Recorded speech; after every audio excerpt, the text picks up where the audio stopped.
Um governo que assumiu com a promessa de revogar medidas que facilitaram o acesso a armas no Brasil. Um governo que retomou restrições para quem pode ter armas e munições em casa, em que quantidade e para que fim. Um governo que também se volta para os locais frequentados pelos donos dessas armas, para os clubes de tiro, que também cresceram e muito em número no país nos últimos 4 anos. Eu sou a Letícia Arcoverde e esse é o Durma Com Essa, o podcast de notícias do Nexo.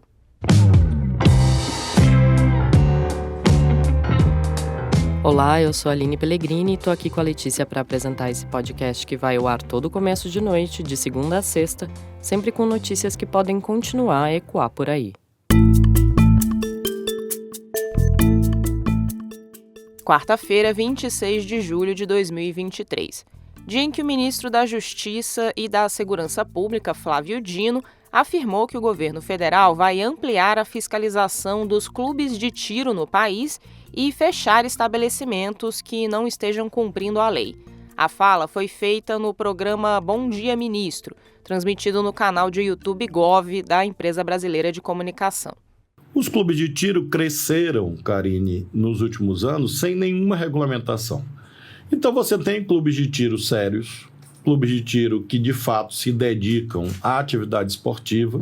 Infelizmente, na ausência de fiscalização, por trás de atividades legais, se implantaram atividades ilegais, criminosas, desviando armas, vendendo armas para quem? Para as quadrilhas. O Dino estava comentando uma fala feita no dia anterior por Luiz Inácio Lula da Silva, na qual o presidente defendeu fechar quase todos os clubes de tiro do país, mantendo só os criados para agentes de segurança pública. O Lula disse isso na live semanal que o presidente tem feito nas terças-feiras. Todo mundo quer violência. Então tem uma meia dúzia aí de pessoas que querem, não, vamos abrir. Eu, sinceramente, eu não acho que o empresário que tem um lugar de praticar tiro é empresário. Eu, sinceramente, não acho. Eu já disse para o Flávio Dino, nós temos que fechar quase todos, só deixar aberto aqueles que são da Polícia Militar e do Exército, ou da Polícia Civil. É a organização policial que tem que ter lugar para tirar, para treinar tiro. Não é a sociedade brasileira. O Lula fala em fechar quase todos os clubes de tiro, mas quando o Ministério da Justiça foi questionado a dar mais detalhes sobre esses planos, a resposta foi menos drástica e mais focada não em fechar, mas em apertar as regras e a fiscalização desses clubes no país. Hoje, o Exército é o responsável por dar as licenças que permitem a abertura de clubes de tiro e fiscalizar o funcionamento desses estabelecimentos. O colunista Lauro Jardim, do jornal O Globo, apurou com o Ministério do Dino que a ideia é colocar a Polícia Federal para fazer parte dessa fiscalização. Nessa quarta-feira, o ministro explicou esses planos dessa forma para a apresentadora Karine Mello. Então o presidente tem alertado isso para separar o joio do trigo. Então quem é colecionador de verdade, ok. Caçador, atirador, esportivo, muito bem. É uma atividade legítima. Agora o presidente deu essa diretriz e nós vamos cumprir para intensificar a fiscalização nos clubes de tiro e aqueles que não cumprem a lei, obviamente, serão fechados. Ou seja, então, inicialmente, a ideia não é acabar, é ficar de olho em quem trabalha sério e em quem não. Regulamentar e fiscalizar. E com isso, nós sabemos que progressivamente vamos afastar do mercado os maus profissionais. O número de clubes de tiro aumentou significativamente no Brasil durante o governo Bolsonaro. O país ganhou praticamente um novo estabelecimento por dia entre 2019 e 2022. Dados obtidos via Lei de Acesso à Informação pelo site G1 mostraram que, no último ano do governo Temer, em 2018, o Exército liberou 165 licenças de clubes de tiro. Em 2019, primeiro ano de Bolsonaro, foram 235 autorizações. Em 2022, último ano do mandato, foram 475. Um levantamento do jornal Metrópolis mostrou que em julho de 2022 havia cerca de 2.000 clubes de tiro no país. Os clubes de tiro são estabelecimentos particulares onde as pessoas com licença para ter arma vão para praticar a atividade. Para se tornar um atirador desportivo, por exemplo, e poder comprar armas e munições com essa autorização, é preciso estar filiado ou a um clube de tiro ou a um outro tipo de entidade de prática de tiro esportivo, como uma escola ou agremiação da área. A profusão de clubes de tiro no país acompanhou o aumento no número de registros de armas para CACs. CAC é a sigla para colecionadores, atiradores desportivos e caçadores. O número de registros de armas de CACs aumentou muito no Brasil durante o governo Bolsonaro e chegou a passar de 1 milhão. Isso aconteceu a partir de uma série de flexibilizações nas regras que facilitaram o acesso a armas e da valorização da cultura armamentista, difundida pelo então presidente e pela sua extrema-direita.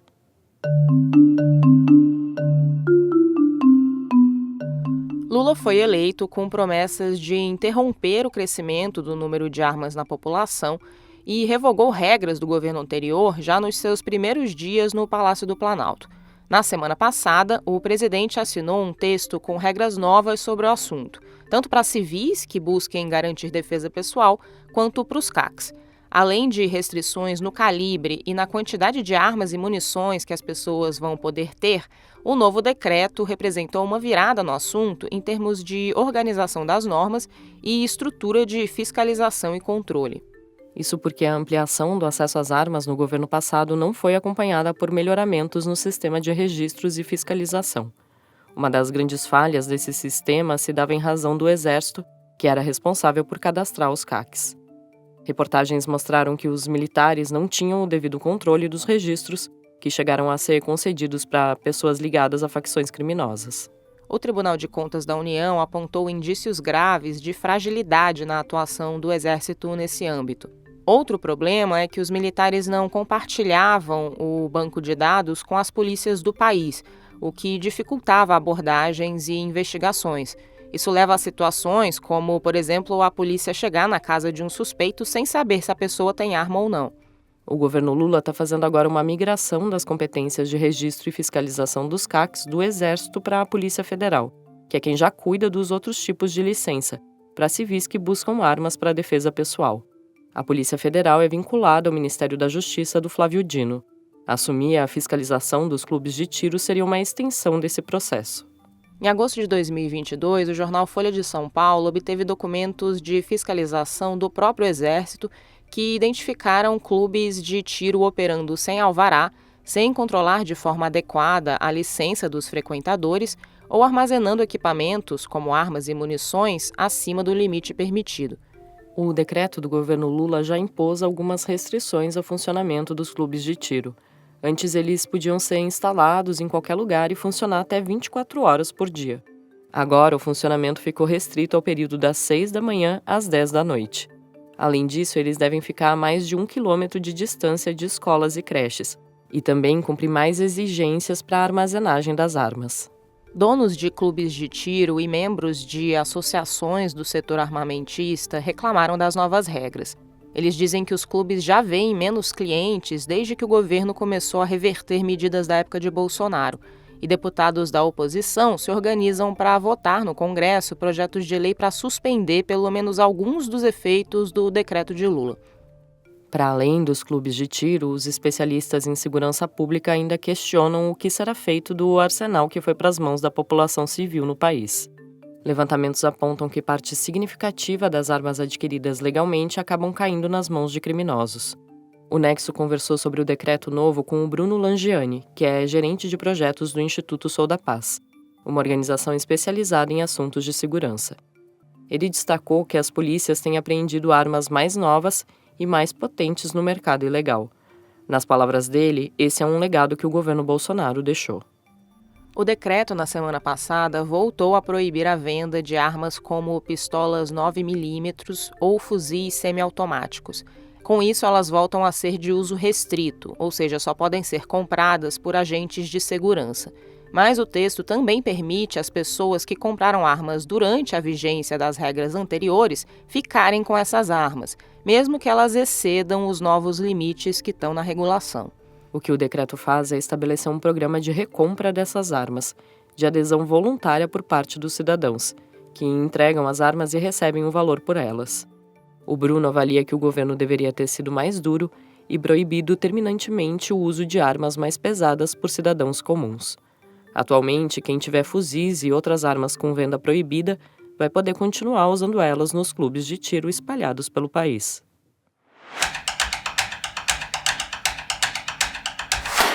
A agência de classificação de risco Fitch anunciou nesta quarta-feira a elevação da nota de crédito do Brasil, de BB- para BB.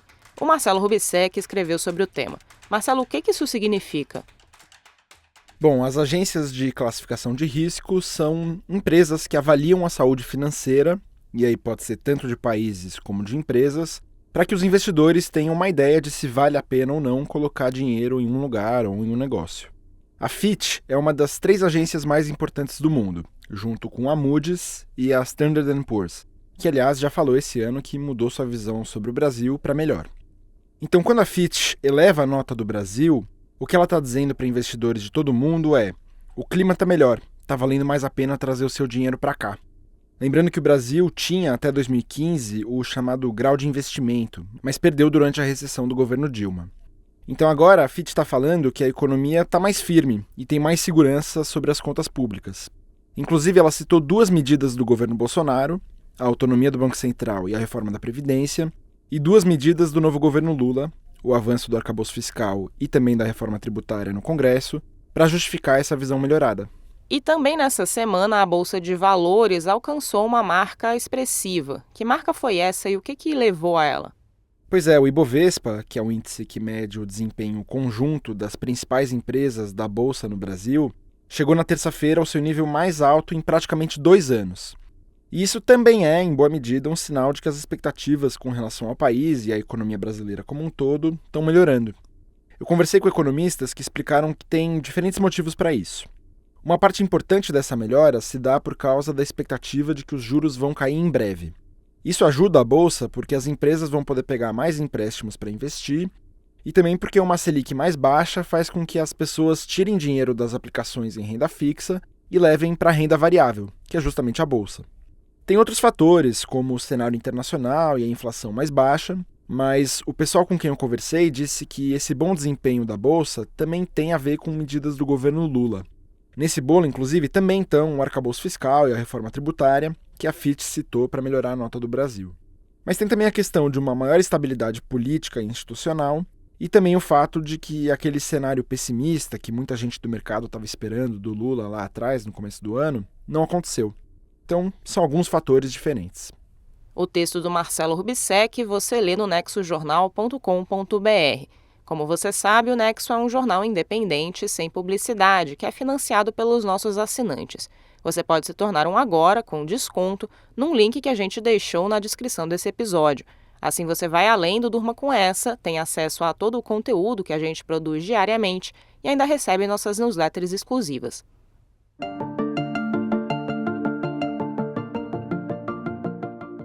As ondas de calor que estão causando o que caminha para ser o mês de julho mais quente da história do planeta não seriam tão intensas sem as mudanças climáticas.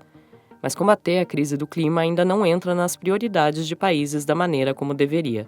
Isso na visão do Paulo Artacho, professor e chefe do Departamento de Física Aplicada da Universidade de São Paulo. A Mariana Vick conversou com o Paulo sobre o tema para Ponto Futuro, editoria do Nexo que tem o clima entre as áreas de cobertura. Você ouve agora um trechinho dessa conversa. Veja, os nossos governos, aí do Brasil, da América do Norte, da Europa, eles respondem muito mais aos interesses econômicos das indústrias do que aos interesses da população como um todo. É evidente que as concentrações de gás de efeito estufa poderiam já ter sido reduzidas significativamente.